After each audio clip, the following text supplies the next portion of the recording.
चलिए, मेरी तरफ से सभी लोगों को गुड इवनिंग। फटाफट इस वीडियो के साथ सभी लोग जुड़ जाए ताकि मैं इस वीडियो को शुरू कर सकूं। इसके पहले मैं आप लोगों को एक चीज़ बताना चाहूँगा कि जो भी भाई बंधु इस वीडियो के साथ जुड़े हैं वो इस वीडियो को जम के लाइक करें, सब्सक्राइब भी करें, कमेंट भी करें, शेयर भी करें। और जितने सारे उनके सर्किल में भाई बंधु हैं, दोस्त हैं, सभी लोगों को इस वीडियो के साथ जुड़े, ठीक है, ताकि आने वाली वैकेंसी जो भी अक्टूबर नवंबर में है वो उनसे छूट ना जाए, ठीक है। तो अब अल्टरनेट करके जैसे मैथ और जीके जीएस का क्लास आपको चल रहा है, ठीक है, तो आप लोग कंटिन्यूटी बनाए रखें और आप लोग इस वीडियो का फ़ायदा उठाएं, ठीक है।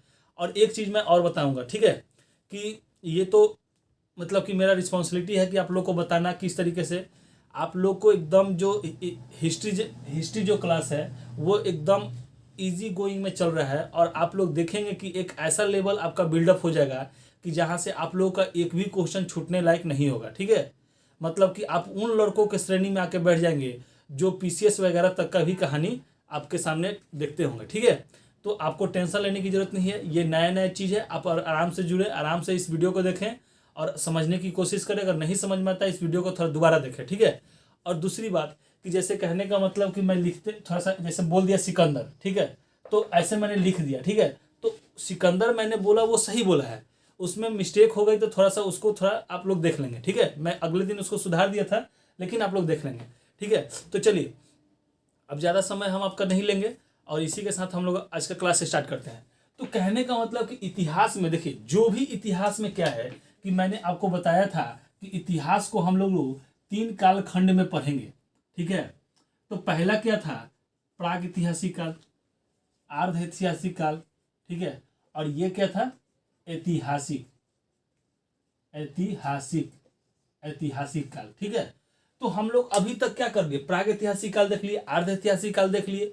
देखिए, मैं कहने का मतलब कि अब आपको सबसे पहले कि अगर जिन भी भाई बंधुओं को हिस्ट्री में ज्ञाता बनना है वो इस कमेंट बॉक्स में लिख दे कि हमको हिस्ट्री का ज्ञाता बनना है, ठीक है। और जिनको जॉब चाहिए वो भी अपना कमेंट बॉक्स में इस चीज़ को लिख दे कि मुझे जॉब चाहिए और मुझे हिस्ट्री का ज्ञाता बनना है। किन किन को हिस्ट्री का ज्ञाता बनना है और किन किन को जॉब चाहिए, ठीक है। देखिए, सबसे बड़ी चीज़ क्या है कि मैं आपको वही फैक्ट बात बता रहा हूँ, वही चीज़ पैटर्न से लेके चल रहा हूँ कि आपको एग्जामिनेशन हॉल में आपको वही चीज़ देखने को मिलेगा, ठीक है। अगर भाई मोरे इतिहास का अगर ज्ञाता बनना है तो उसके लिए बहुत सारा चीज़ पड़ा है, उससे आप हमसे अकेले में मिले, ठीक है। और मैं आपको अकेले से क्लास दूंगा, आप मतलब ऑफलाइन क्लास दूंगा जहाँ पे आपको लगेगा कि हाँ हम इतिहास के ज्ञाता हो गए। तो ज्ञाता होने से कुछ नहीं, यहाँ अगर हमारे साथ आप जुड़े हैं तो आपको जॉब चाहिए। एक ही चीज़ मैं जानता हूँ, अगर आपको जॉब चाहिए तो चुपचाप मेरे वीडियो के साथ जुड़े रहें और जैसे जैसे मैं पढ़ा रहा हूँ आप केवल उस चीज़ को फॉलो करते चले, ठीक है। तो प्राग ऐतिहासिक काल में मैंने आपको पढ़ा दिया, अर्ध ऐतिहासिक काल में जो भी इंपॉर्टेंट चीज़ थी मैंने पढ़ा दिया, ठीक है। अब हम लोग की मेन इंपॉर्टेंट चीज़ क्या बची है, ऐतिहासिक काल, ठीक है। तो हम लोग का अब कहानी क्या चलेगा, देखिए मेरे पास डिजिटल बोर्ड नहीं है भाई, ठीक है, तो मुझे लिख के आपको समझाना पड़ता है और फिर से डिलीट करके फिर से लिख के बताना पड़ता है, ठीक है। तो चलिए, तो ऐतिहासिक काल, ठीक है। तो अब हम लोग इतिहास में क्या पढ़ेंगे, ऐतिहासिक काल, ठीक है। चलिए देखिए, ऐतिहासिक ऐतिहासिक काल, ठीक है। तो देखिए, अब ऐतिहासिक काल का मतलब क्या होता है जरा आप समझें, ठीक है। जैसे सॉरी, जैसे सवाल पूछता है कि किस काल में लिखित साक्ष्य नहीं मिली है, ठीक है। तो प्राग ऐतिहासिक काल में कोई भी लिखित साक्ष्य नहीं मिली है। उसी तरीके से आपसे पूछता है कि किस कालखंड में लिखित साक्ष्य तो मिली है लेकिन उसे पढ़ा नहीं गया है, तो अर्ध ऐतिहासिक काल में, ठीक है। उसके बाद आता है ऐतिहासिक काल। तो हम लोग देखिए, हम लोग क्या होता है कि हम लोग रटा रटाया एकदम याद करके माइंड सेटअप करके जाते हैं एग्जामिनेशन में, वो सीधे सीधे लिखता है कि निम्नलिखित में से किस कालखंड में लिखित साक्ष्य मिली है, परंतु यहीं तक हम लोग सवाल पढ़ते हैं और फटाक से अर्ध ऐतिहासिक काल में मार के निकल जाते हैं। लेकिन ऐसा वो सवाल दिया था कि निम्नलिखित में से किस कालखंड में लिखित साक्ष्य तो मिली है परंतु उसे पढ़ा भी गया है, ठीक है। तो ये ऐतिहासिक काल में लिखित साक्ष्य मिली भी है और पढ़ा भी गया है, ठीक है। तो यहां आप लिख लेंगे कि लिखित साक्ष्य मिली भी है और पढ़ा भी गया है, ठीक है। यहां से, ठीक है, पढ़ा भी गया है, ठीक है। ये देखिए ये कालखंड कब से कब तक है, लेकिन ये कालखंड कब से कब तक का मतलब कि ये लेके हम लोग चलेंगे। तो ये आपका वैदिक काल, स्टार मार के लिख ले, वैदिक काल से आज तक, वैदिक काल से लेके आपको आज तक के समय को हम लोग क्या कहेंगे, ऐतिहासिक काल कहेंगे। तो याद कर ले कि किस कालखंड में लिखित साक्ष्य में मिली है और उसे पढ़ा भी गया है, तो ऐतिहासिक काल में। और ऐतिहासिक काल का कालखंड कब से था, तो वैदिक काल से लेके और आज तक। ठीक है, चलिए तो अब हम लोग ऐतिहासिक काल जो है उसको जानने की कोशिश करेंगे कि इसका कैसे कैसे कहानी चला है। ठीक है, तो मैंने आपको पहले भी बताया था कि हम डायग्राम के अनुसार पढ़ेंगे। ठीक है, तो चलिए अगला डायग्राम पे हम लोग देखते हैं कि ऐतिहासिक काल का जानने का स्रोत क्या क्या है। ठीक है, तो ऐसे करेंगे, ऐतिहासिक काल, ऐतिहासिक काल। ठीक है, ऐतिहासिक काल। ठीक है, तो सबसे पहले देखिए आप जानने की कोशिश कर लें कि सबसे पहले क्या क्या होता है। ठीक है, चलिए तो इसको हम लोग क्या करते हैं कि इसको भी हम लोग 3 पार्ट्स में डिवाइड कर लेते हैं। ठीक है, इसको भी हम लोग क्या करते हैं, 3 पार्ट्स में डिवाइड कर लेते हैं। ठीक है, 3 पार्ट्स में हम लोग इसको डिवाइड कर लेते हैं। ठीक है, पहला पुरातात्विक हो गया, विदेशी हो गया, विदेशी यात्री हो गए, चाहे जो भी यात्री थे वो। इसके बाद आपका क्या हो गया, साहित्य। ठीक है, तो चलिए आइए, तो क्या है,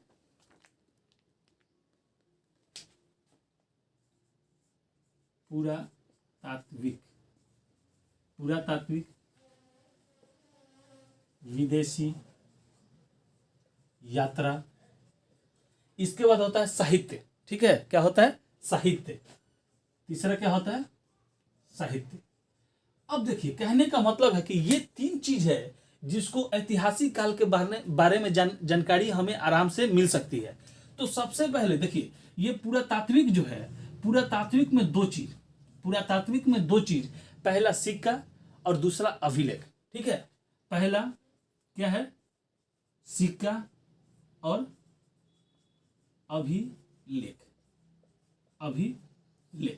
विदेशी यात्री में जो भी यात्री आए हैं वो कुछ ना कुछ अपना लिख के गए हैं। सिक्का से क्या होता है कि देखिए जब भी काल चला है तो कुछ ना कुछ सिक्का मिला है। जैसे कि आज जो हम लोग हैं, हम लोग का पास, हम लोग भी सिक्का रख, हमारे भी काल में सिक्का चलती है। तो उसमें क्या होता है, डेट मेंशन रहता है, कि ईयर्स मेंशन रहता है कि 2005 2006 ऐसे करके मेंशन रहता है। तो पता चलता है कि इस काल में कैसे कैसे सिक्के होते हैं। ठीक है, तो और विदेशी यात्री अभिलेख जो है, यहाँ समझ ले, देखिए पुरातात्विक में सिक्का, तो सिक्का मैंने बता दिया कि हर एक काल में अलग अलग काल से सिक्के चले हैं। ठीक है, और अभिलेख, जैसे कहने का मतलब कि अभिलेख, शिलालेख, स्तंभ लेख, गुफा लेख।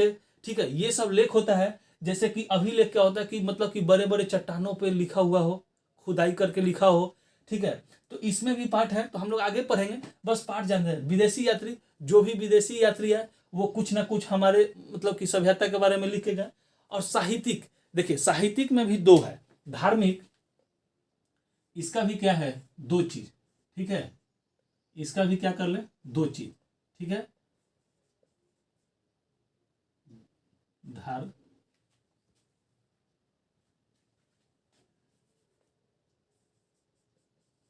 धार्मिक, और ये दूसरा क्या हो गया, गैर धार्मिक। ठीक है, दूसरा क्या हो गया, गैर धार्मिक।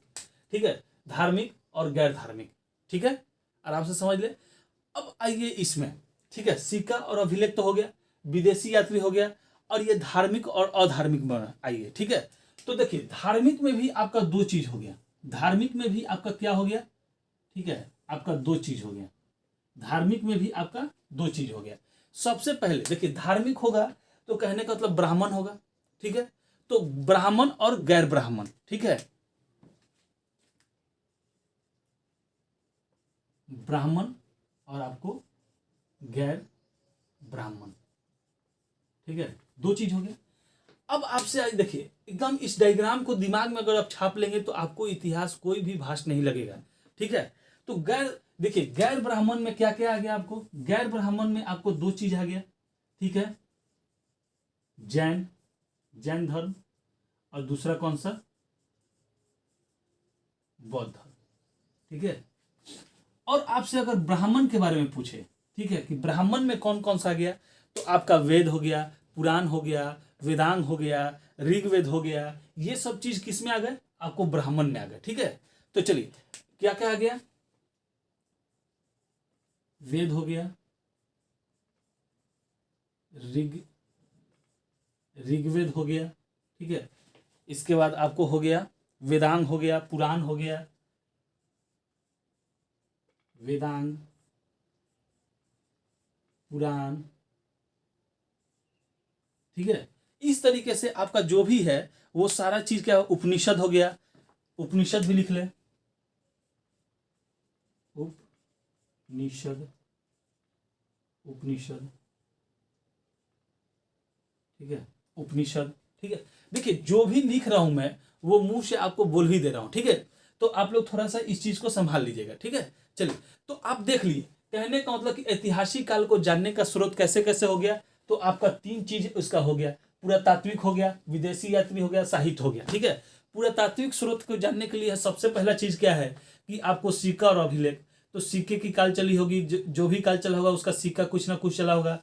अभिलेख मतलब कि वो अपने उस समय तो पहाड़ या स्तंभ लोहे का, मतलब सॉरी पत्थर का एक छोटा सा टुकड़े को काट के स्तंभ में, आज भी हम लोग देखते हैं कि क्या होता है कि पत्थर के टुकड़े पर काट के अपने मतलब कि जो भी मंत्री वगैरह होते हैं उनके दरवाजे पे लिखा रहता है। ठीक है। विदेशी यात्री, तो विदेशी यात्री क्या होता है, जो आते हैं, ठीक है, वो कुछ ना कुछ हमारे सभ्यता के बारे में लिख के चल गए, उससे जानकारी मिलती है। साहित्यिक, तो साहित्य में दो, धार्मिक और गैर धार्मिक। ठीक है। तो धार्मिक में भी दो चीज होता है, ब्राह्मण और गैर ब्राह्मण। गैर ब्राह्मण में वो सब चीज आ गए कि जैसे कि जो भी पुस्तक वगैरह आ गया वो सब गैर धार्मिक में जो। ठीक है। तो जैन धर्म, बौद्ध धर्म, यहाँ से आपको ब्राह्मण में आ गया वेद, ऋग्वेद, वेदांग, पुराण, उपनिषद। ठीक है। इस तरीके से महाकाव्य, महाकाव्य भी आ जाएगा आपका। ठीक है। तो यहाँ ऐड कर ले महाकाव्य। ठीक है, महाकाव्य। ठीक है। चलिए, तो ये चीज आपको समझ में आ गया। ठीक है। तो अब हम लोग पुरातात्विक स्रोत में सिक्के का स्टार्ट करेंगे। ठीक है। क्या स्टार्ट करेंगे, सिक्के के बारे में हम लोग जानेंगे। चलिए,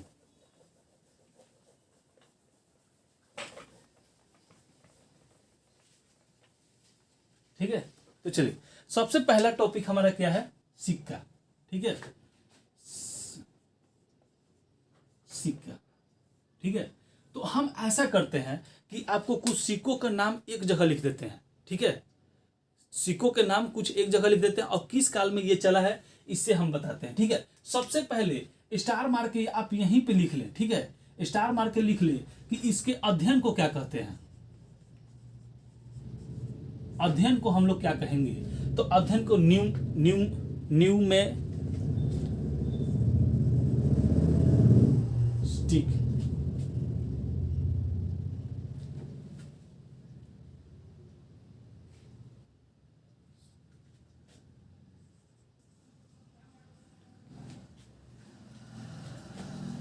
न्यूमेस्टिक्स।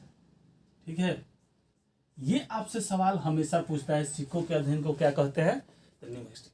अब यहां से आइए स्टार बना के कि सबसे पहला, देखिए सबसे पहला टेराकोटा का सिक्का मिला था किस काल में, तो सिंधु सभ्यता में मिला था। ठीक है। टेराकोटा,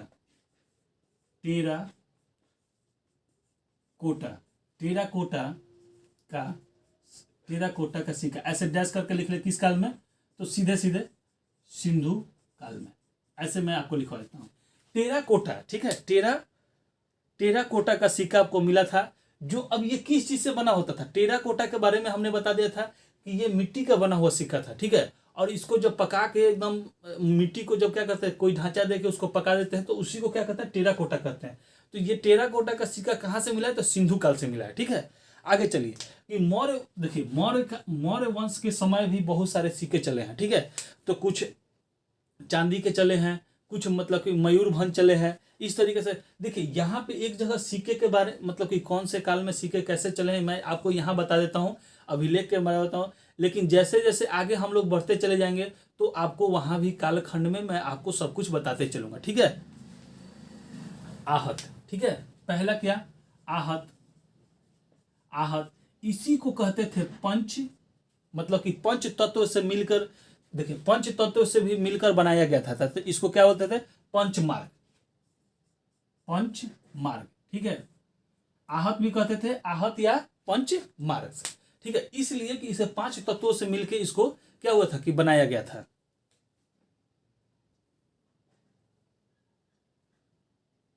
ठीक है, देखिए तो आहत के सिक्के पर कोई चीज लिखा हुआ नहीं था, एकदम दिमाग में लिखे। आहत आहत जो सिक्का है इस पे कोई चीज लिखा हुआ नहीं था, बल्कि चित्र द्वारा मेंशन था, और यही पहला धातु का सिक्का था। अगर आपसे पूछे कि कौन निम्नलिखित में से कौन सा पहला धातु का सिक्का है, तो आहत या पंचमार्ग। मैंने बताया था कि 5 तत्वों से मिलकर इसको क्या हुआ था? बनाया गया था, और इस पे कोई भी लिखावट नहीं थी, केवल चित्र के द्वारा इसको क्या हुआ था? बताया गया था। ठीक है, पर्ण, आगे देख ले, पर्ण ये क्या था? चांदी का सिक्का था, चांदी का सिक्का था, पर्ण चांदी का सिक्का था। ठीक है, ये क्या था? ये अच्छा, ये इसका काल लिख ले, मौर्य काल, ये मौर्य काल के होगा। ठीक है, इसके बाद आइए शीशा का सिक्का, शीशा का सिक्का तो सतवाहन, सतवाहन, सतवाहन काल में था सिक्के के सिक्का। ठीक है, इस तरीके से देखिए, स से शीशा, स से सतवाहन। ठीक है, कोई दिक्कत नहीं होना चाहिए इसको याद करने के लिए। सातवाहन लिख लीजिए, सातवाहन, सत नहीं, सतवाहन। ठीक है, ठीक है। अब यहां से आपको कंफ्यूजन एराइज करता है सोने के सिक्के के बारे में। तो देखिए, आपसे पूछे सोने के सिक्के, सोने के सिक्के तो किसने चलाया था? यूनानी, यूनानी। क्वेश्चन आराम से पढ़िएगा। ठीक है, दूसरा देखिए, सोने के सिक्के से आपको कंफ्यूजन बहुत सारी याद होती है, बहुत सारी एराइज होगी। ठीक है, तो पहला आप सोने के सिक्के कर ले।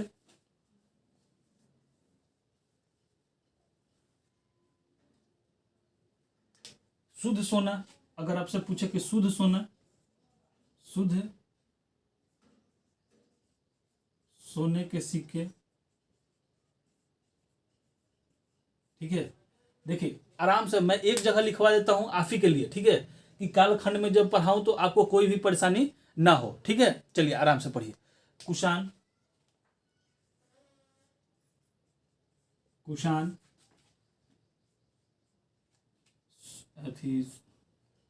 सर्वाधिक, सर्वाधिक हो गया आपका, सर्वाधिक सर्वाधिक, सर्वाधिक सोने के सिक्के या अशुद्ध सोने के सिक्के, अशुद्ध सोने के सिक्के। ठीक है, देखिए जानबूझ के मैंने लिखा है कि सर्वाधिक सोने के सिक्के या अशुद्ध सोने के सिक्के, ये आपसे पूछता ही पूछता है। ठीक है, कि किसके काल में आपको ये सब चला था।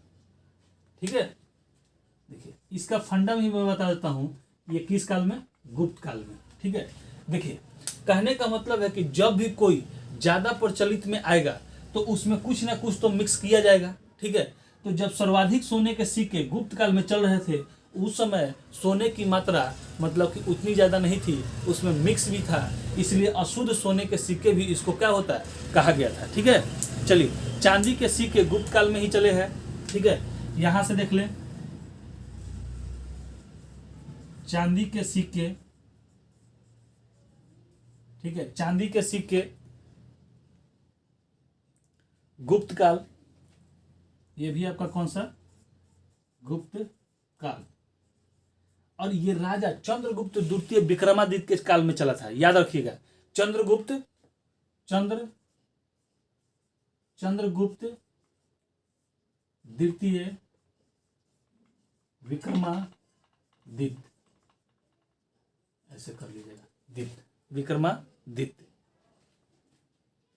ऐसे कर लीजिएगा, विक्रमादित्य के काल में चला था। ठीक है, अभी है और है, आराम से देखते चले। विक्रमादित्य के काल में चला था। मयूर शैली के सिक्के, मयूर शैली, मयूर मयूर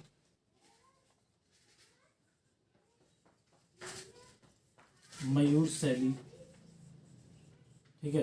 तो मयूर शैली के सिक्के भी कहाँ चले थे? गुप्त काल में चले थे, ठीक है। समुद्रगुप्त के समय, गुप्त काल,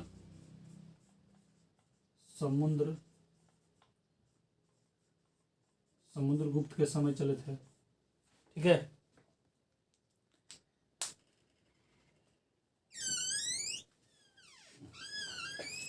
इसके बाद कौड़ी का भी प्रयोग आपको यहीं से हुआ है, ठीक है। कौड़ी का भी प्रयोग आपको कहां से हुआ है? गुप्त काल में, ठीक है। कौड़ी का भी प्रयोग आपको गुप्त काल में हुआ है, ठीक है। चलिए, चमड़े के सिक्के, अब देखिए ये आपका हो गया। चलिए ऊपर से हम मिटाते हैं, देख लीजिए आराम से, ठीक है। यहां से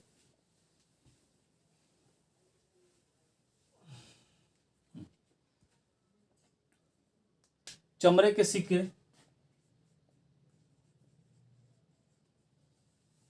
चमड़े के सिक्के किसने चलवाया था?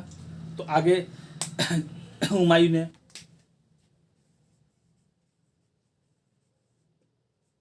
चलाया था।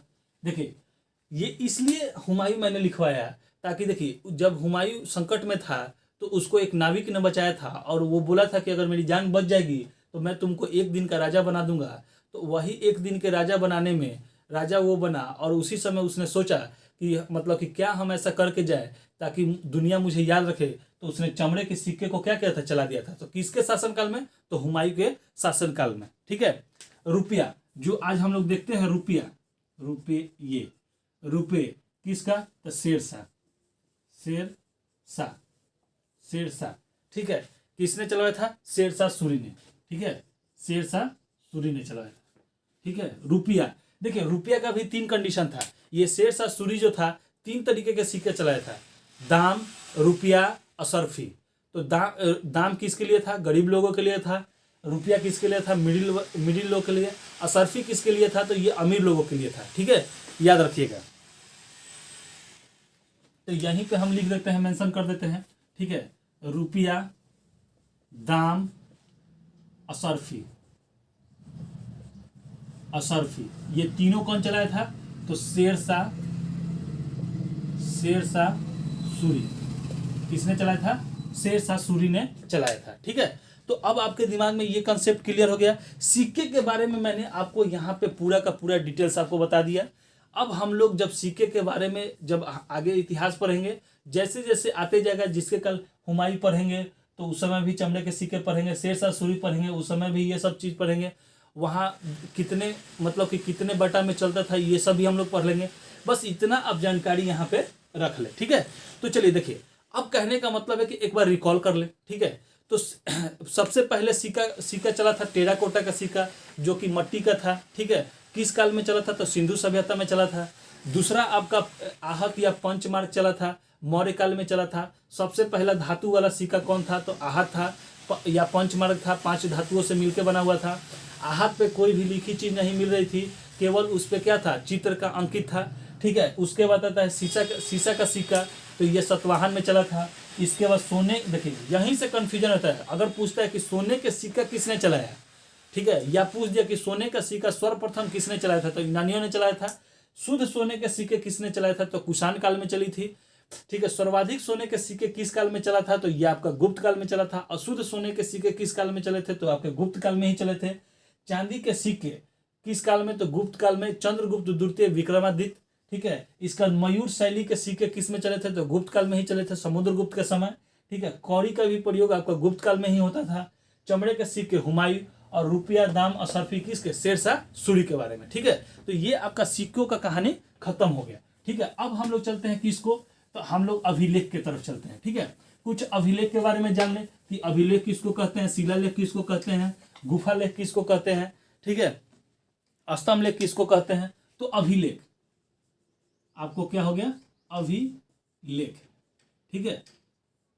अभिलेख, तो देखिए अभिलेख में एकदम मुख्य रूप से पहले जान ले कि पत्थर के खोदाई करके लिखे, मतलब पत्थर पे खोदाई करके लिखा हुआ चीज को हम लोग क्या कहते हैं? अभिलेख कहते हैं।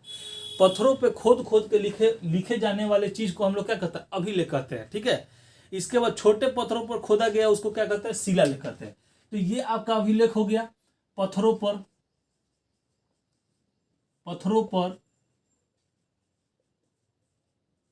खोद कर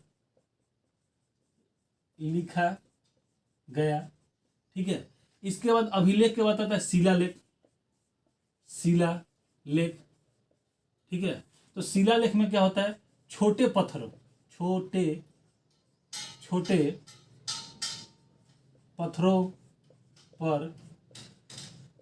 खोद कर लिखा गया। ठीक है, इसके बाद आता है स्तंभ लेख। ठीक है, स्तंभ लेख देखिए,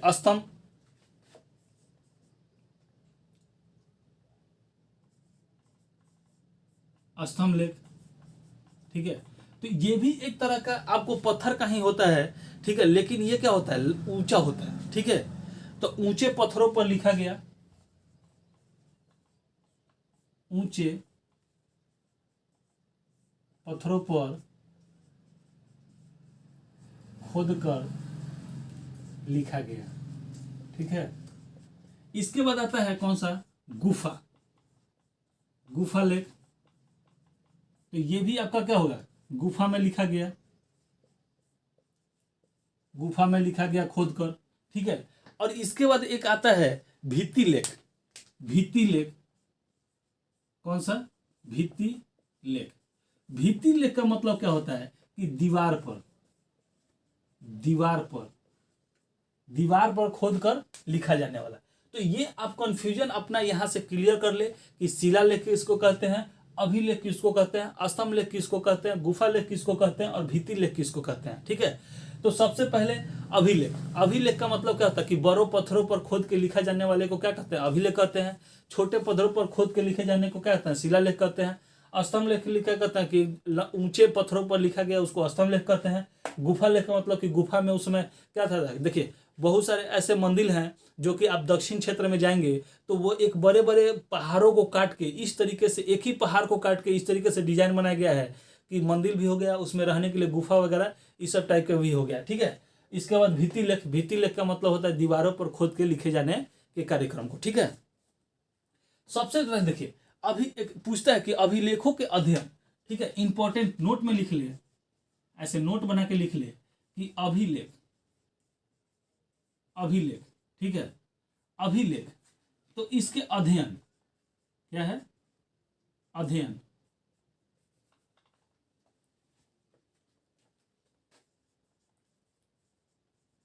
इसके अध्ययन को हम लोग क्या कहते हैं, तो एपीग्राफी